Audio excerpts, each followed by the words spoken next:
আপনি কি জানেন পৃথিবীব্যাপী কার্বন নিঃসরণ কমানোর এই যে তোলপাড়, এর পেছনে রয়েছে একজন বাংলাদেশির অবদান।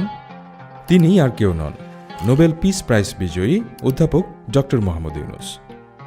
ডক্টর মোহাম্মদ ইউনূসের যে থিওরিগুলো সমগ্র পৃথিবীব্যাপী ব্যাপক জনপ্রিয়, তার মধ্যে অন্যতম হল 3-0 তত্ত্ব। এই তত্ত্ব অনুযায়ী পৃথিবীকে বসবাস উপযোগী করে গড়ে তোলার জন্য আমাদের কেবল 3টি শূন্য অর্জন করতে হবে। সেগুলো হল শূন্য দারিদ্র্য, শূন্য বেকারত্ব এবং শূন্য কার্বন নিঃসরণ। এই 3টি শূন্য নিয়েই ডক্টর মোহাম্মদ ইউনূসের 3-0 তত্ত্ব। 2015 সালের 28 মে বঙ্গবন্ধু আন্তর্জাতিক সম্মেলন কেন্দ্রে সামাজিক ব্যবসা দিবস 2015 উদযাপনকালে তিনি এই তত্ত্ব বিশ্ববাসীর সামনে তুলে ধরেন। ডক্টর ইউনূস বলেন, এই 3টি শূন্য অর্জন করতে আমাদের প্রয়োজন তারুণ্য, প্রযুক্তি, সুশাসন ও সামাজিক ব্যবসা।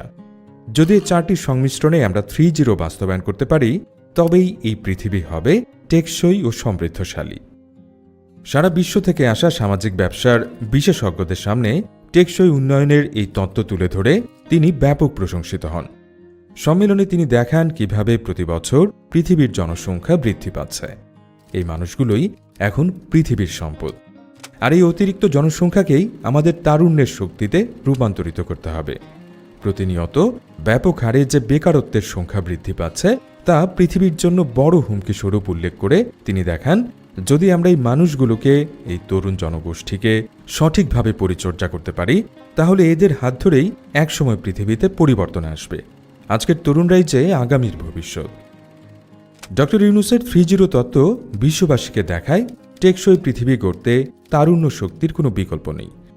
পৃথিবীব্যাপী অর্থনৈতিক যে বৈষম্য, এই বৈষম্য দূর করতে তরুণদের সৃজনশীল ক্ষমতা প্রয়োগের সুযোগ করে দিতে হবে।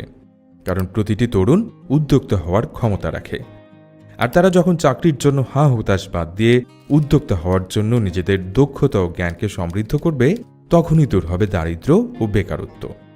একই সাথে তরুণরা যখন জাগ্রত হবে, তখন পরিবর্তন আসবে পৃথিবীর সমাজ ব্যবস্থাতেও। ডক্টর ইউনূসের এই তত্ত্ব অত্যন্ত গুরুত্বের সাথে গ্রহণ করে বৈশ্বিক নেতৃত্ব দেয়া দেশগুলো। তৎকালীন মার্কিন রাষ্ট্রদূত মার্শা বার্নিকাট 3-0 তত্ত্বকে স্বাগত জানিয়ে তরুণ উদ্যোক্তাদের পেছনে $1 বিলিয়ন বিনিয়োগের আশ্বাস দেন। ডক্টর ইউনূসের এই 3-0 তত্ত্ব কিভাবে পৃথিবীতে প্রভাব ফেলছে, তা আমরা আজকের উন্নত ও উন্নয়নশীল রাষ্ট্রগুলোর দিকে তাকালেই বুঝতে পারব। উন্নত রাষ্ট্রগুলো একদিকে যেমন কার্বন নিঃসরণ শূন্যতে নামে নিয়ে আসতে $1 বিলিয়ন ব্যয় করছে, অন্যদিকে উন্নয়নশীল রাষ্ট্রগুলো বিনিয়োগ করছে তরুণ উদ্যোক্তাদের পেছনে।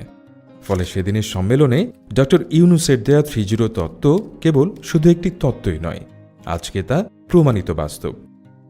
আর এই তত্ত্বটি কিভাবে পৃথিবীতে আলোড়ন তৈরি করেছিল, তার আরেকটি উদাহরণ দিই।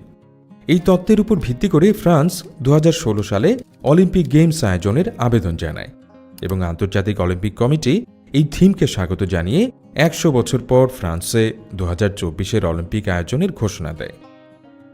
আজ সারা বিশ্বের বিভিন্ন সরকারি ও বেসরকারি সংস্থাগুলো এই 3-0 তত্ত্বকে সামনে রেখেই কাজ করে যাচ্ছে।